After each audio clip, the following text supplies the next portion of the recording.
Buongiorno e ben ritrovati con l'informazione flash di New Sicilia, queste le notizie più importanti della mattina.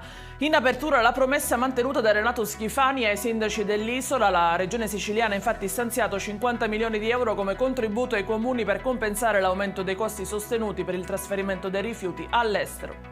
Provvedimento di fermo di indiziato di delitto per 2 stranieri sbarcati a Lampedusa il 7 luglio scorso e accusati di aver introdotto illegalmente in Italia 46 migranti a scopo di lucro. C'è la mano di un 28enne dietro l'incendio di ieri in una abitazione a Vittoria, nel Ragusano. Il giovane avrebbe dato fuoco alla casa dove abita la fidanzata perché aveva messo fine alla loro relazione. E ci spostiamo a Catania, dove un 39enne cinese è finito in carcere con l'accusa di tentato omicidio in concorso.